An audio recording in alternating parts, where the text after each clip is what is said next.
Selamat pagi anak-anak. Pagi.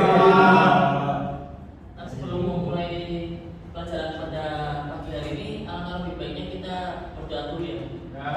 Silakan dipimpin kita kelas. Doa mulai. Doa selesai. Oke. Ada yang tahu kita hari ini mau membahas pelajaran apa? Belum tahu Pak. Belum tahu. Kemarin tangkap nggak? Ya. Saya di bawah, Pak. Oke. Kita hari ini akan membahas tentang cerita rakyat.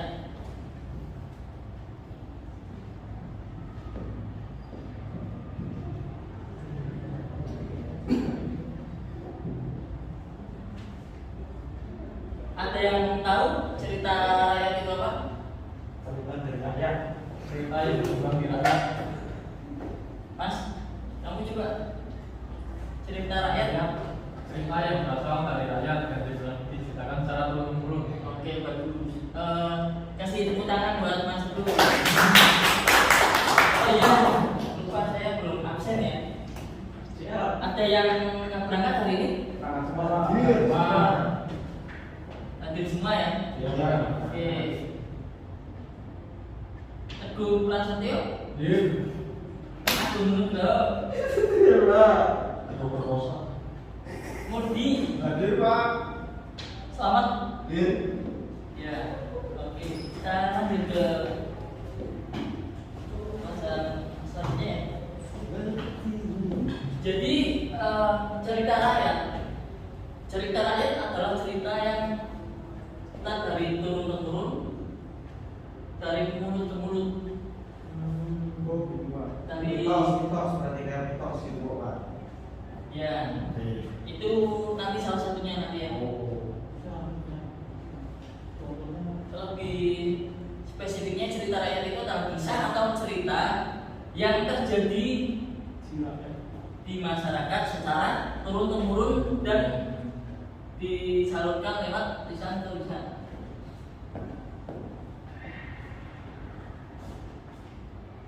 Selanjutnya ciri-ciri ya. Ciri-ciri di cerita.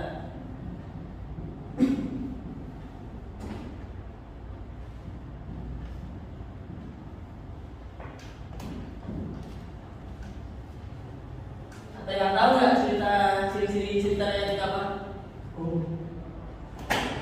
Oh. Masnya itu tolong ya, jangan main HP dulu ya. Iya. Mas, kamu di kelas jangan pakai topi. Oke. Ini saya.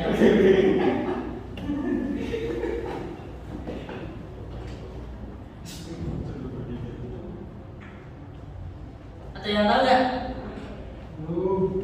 Belum tahu, Pak. Belum tahu. Oke, saya kasih tahu ya. Enggak ngasih TV aja, Pak. Tolong ya, jangan bercanda dulu ya. Oke, siap. Ciri-cirinya antara lain tadi yang sudah saya sebutkan. Apa tuh?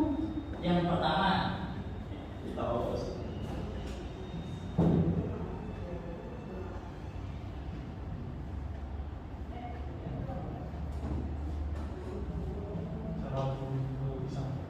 secara lisan.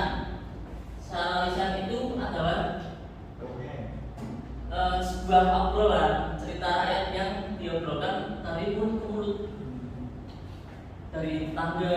Semisal ada kejadian sebuah bisnis fenomena atau kejadian seperti itulah cerita rakyat, bisnis lah, legenda atau apapun itu, itu menyebar lewat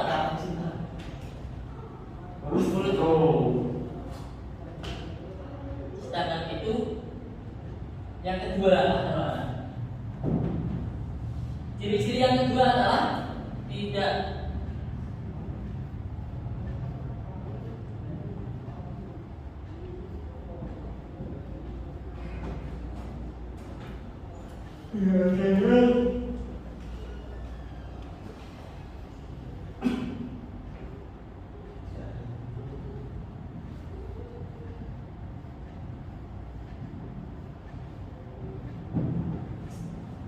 Yang kedua adalah tidak ada yang tahu siapa yang membuat atau yang memulai cerita itu sendiri.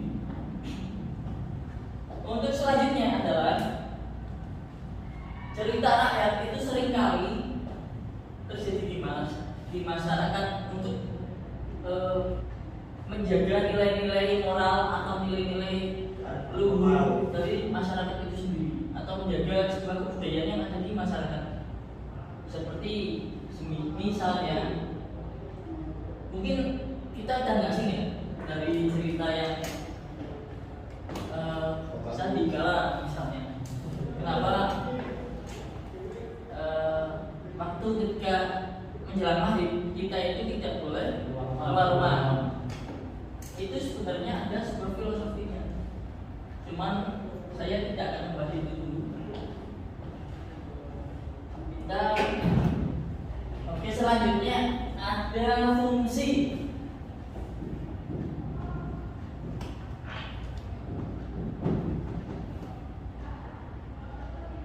Fungsi, ada yang tahu nggak fungsi itu apa? Fungsi dari sebuah cerita rakyat itu sendiri. Ada yang tahu nggak? Belum tahu.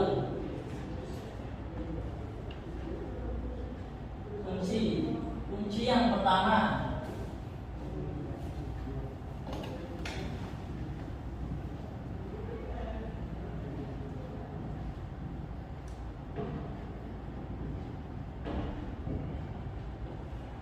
fungsi cerita rakyat yang pertama adalah sarana untuk pendidikan.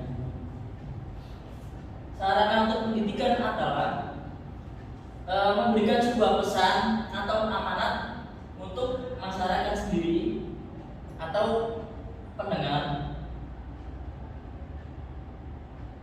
yang mengandung nilai-nilai moral untuk disampaikan secara cerita, terutama untuk anak-anak dan para remaja. Dan yang kedua, ada yang tahu kan? Yang kedua apa?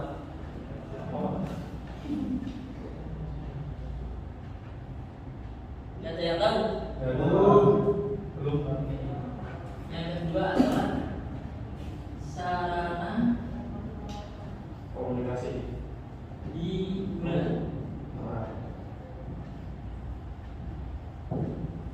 Sarana hiburan adalah sarana untuk menghibur masyarakat. Seperti contohnya, buatlah pagelaran wayang, dan di situ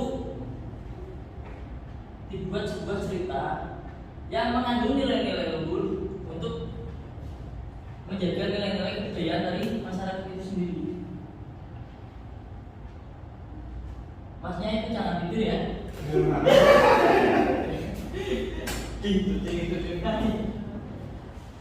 Oke. Mas, jangan main HP. Ya oke.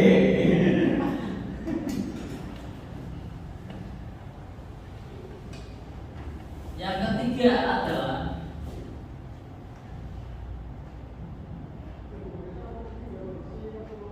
sosial contohnya.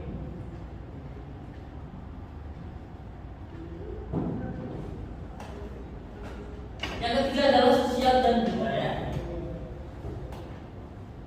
Sosial dan budaya adalah cerita yang dimana fungsinya adalah untuk memperkokoh masyarakat melalui nilai-nilai sosial dan budaya.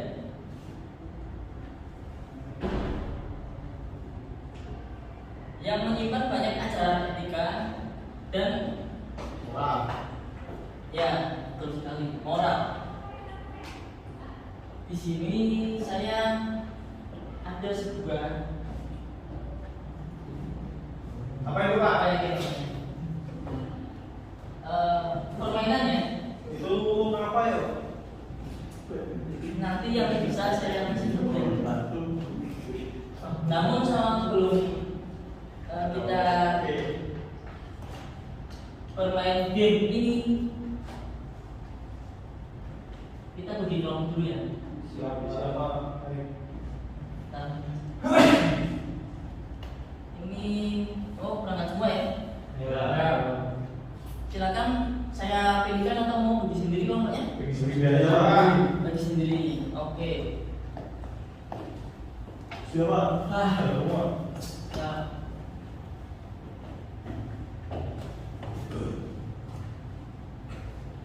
Berapa kelompok, Pak? Dibagi sesuai urutannya ya. Ini 1. Ini sudah dibagi kan? Sudah. Oke, silakan bergabung ya. Silakan. Untuk perwakilan per kelompok bisa maju ke depan ya. Oke.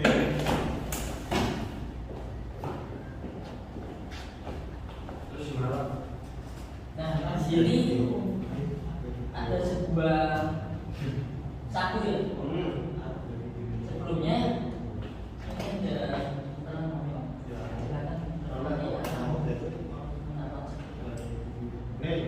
Ya silakan. Ini di dalamnya ada banyak Pak. Silakan selanjutnya. Boleh berdua ya Pak? Boleh Pak. Ya, silakan ambil masnya. Oke, silakan kembali ke tempat duduk kalian juga. Ya, siapa? Saya beri waktu 10 menit. Berapa?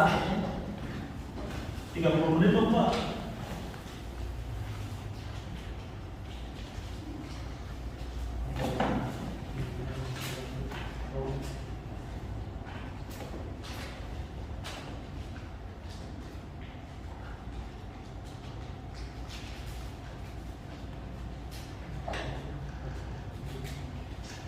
Sudah selesai? Ya.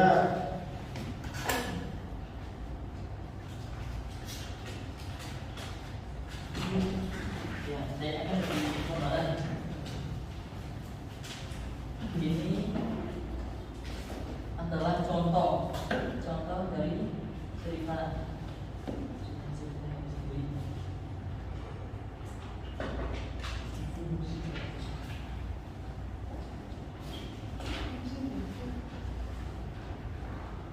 Nanti itu bisa dibawa pulang ya buat dipelajari di rumah. Siapa? Oke, tugasnya gimana? Udah selesai kelompoknya? Sudah. Silakan bisa dipresentasikan mungkin jawabannya dari pertanyaan itu.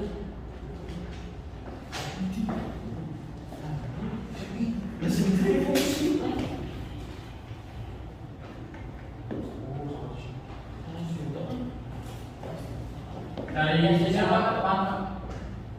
Terserah, bisa maju ke depan bisa. Silakan maju aja. Perwakilan dari kelompok masing-masing.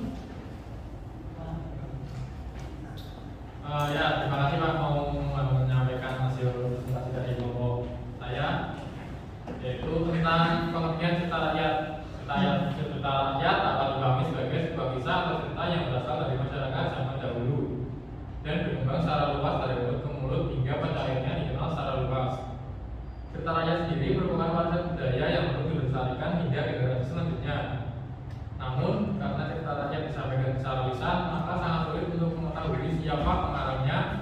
Selain itu, cerita rakyat juga termasuk jenis cerita fiktif hingga tidak dapat dibuktikan kebenarannya. Baik, terima kasih Pak. Ya, oke kasih tepuk tangan dulu. Silakan untuk kelompok selanjutnya bisa maju ke depan.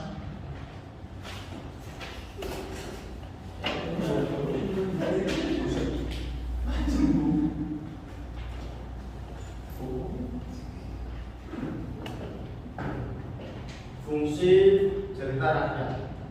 Yang pertama ada fungsi sarana pendidikan. Perkenalkan dulu Mas. Oh iya, saya Murdianso. Ya. Saya Murdianso.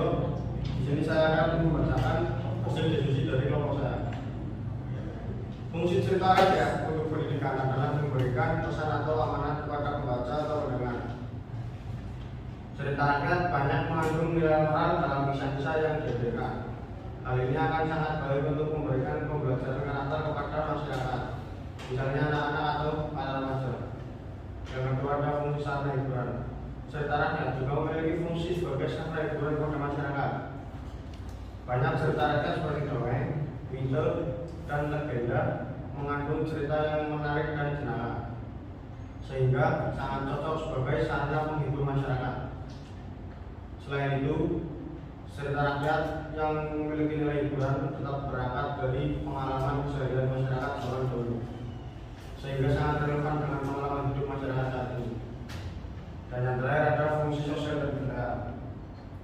Cerita rakyat sendiri memiliki fungsi untuk memperkokoh suatu masyarakat melalui nilai-nilai sosial dan budaya. Beberapa cerita rakyat menyimpan banyak ajaran tentang etika dan moral yang dapat digunakan sebagai pedoman bagi masyarakat. Selain itu, cerita rakyat juga banyak menyimpang larangan dan larangan yang sepatutnya perlu dihindari supaya tidak terjadi malapetaka. Di beberapa daerah, cerita rakyat digunakan masyarakat untuk mendukung dan dalam menjalankan tingkah laku dalam interaksi sosial. Sekian, terima kasih. Ya, terima kasih. Beri tepuk tangan buat Mas Muda. Oke, selanjutnya kelompok 3 bisa dulu presentasikan ya.